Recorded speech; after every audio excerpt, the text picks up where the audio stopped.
Halo, apa kabar semua? Senang rasanya bisa berjumpa kembali. Ketika rekan-rekan sedang menjalankan kegiatan di rumah sakit, tentunya sering menjumpai situasi kedaruratan medis, bukan? Baik itu di ruang perawatan, ruang tunggu, selasar, atau di tempat lainnya. Dan semua itu jelas membutuhkan reaksi cepat dalam penanganannya. Maka, pada kesempatan kali ini, saya akan menjelaskan tentang bantuan hidup dasar, yang disingkat BHD. Ketika kita menjumpai situasi yang berpotensi mengancam nyawa dan memerlukan respon cepat, langkah pertama yang harus kita lakukan adalah memastikan keadaan sekitar aman. Jangan sampai Anda menjadi korban yang kedua.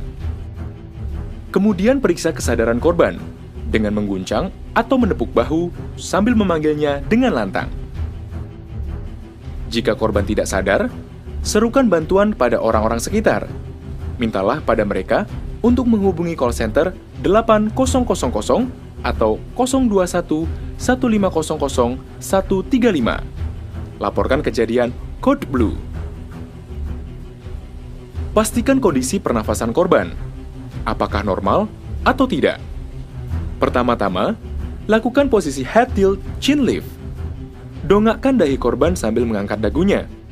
Kemudian, terapkan metode lihat, dengar, dan rasakan.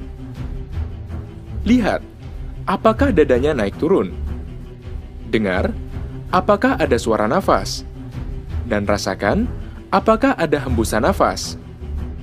Lakukan semua pengecekan tersebut dalam waktu kurang dari 10 detik. Jika korban bernafas normal, jagalah jalan nafasnya dengan recovery position, sekaligus memastikan dirinya tidak tersedak.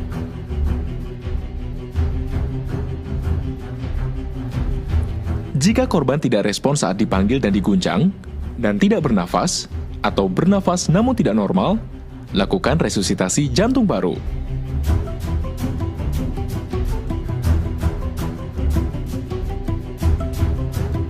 Posisikan diri Anda di samping korban. Sebelum melakukan kompresi, bebaskan dada korban dari pakaian. Letakkan pangkal telapak tangan di tengah dada. Kemudian, letakkan pangkal telapak tangan yang lain di atasnya. Jika korban adalah anak usia 1 sampai dengan 8 tahun, kompresi dada dilakukan dengan satu tangan. Jika korban adalah bayi, kompresi dada menggunakan 2 jari.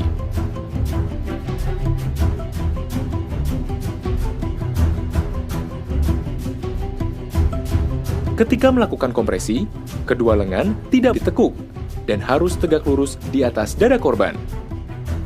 Maka dari itu, gunakanlah kekuatan tubuh bagian atas, bukan dari lengan.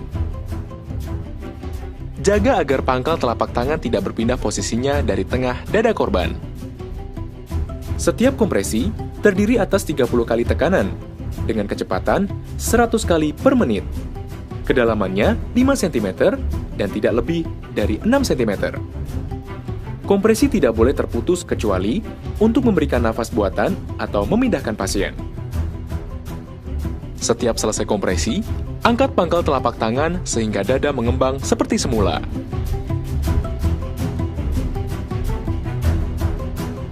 (25, 26, 27, 28, 29, 30). Berikan tiupan nafas melalui mulut korban sambil menutup hidungnya. Satu tiupan setara dengan 1 detik. Apabila dilakukan dengan benar, permukaan dada akan naik. Berikan kesempatan udara keluar dan lihat turunnya permukaan dada. Pemberian nafas buatan pada bayi dilakukan dari mulut penolong menuju mulut sekaligus hidung bayi. Rasio setiap kompresi dan nafas buatan adalah 30:2. Hentikan BHD apabila terjadi hal-hal berikut ini. Pihak penolong terancam keselamatannya. Adanya perintah jangan diresusitasi dari tim medik atau dokter. Kembalinya denyut jantung dan nafas saat pasien bergerak spontan. Proses pertolongan tersebut diambil alih langsung oleh TMRC. Secara ringkas, langkah-langkah pertolongan bantuan hidup dasar adalah sebagai berikut. Pastikan lingkungan aman dari bahaya. Pastikan kesadaran korban dengan menepuk dan memanggilnya. Serukan bantuan apabila korban tidak sadar. Pastikan kondisi pernafasan korban. Apabila pernafasan tidak normal atau tidak bernafas, lakukan kompresi dada yang dilanjutkan dengan nafas bantuan dengan rasio 30:2.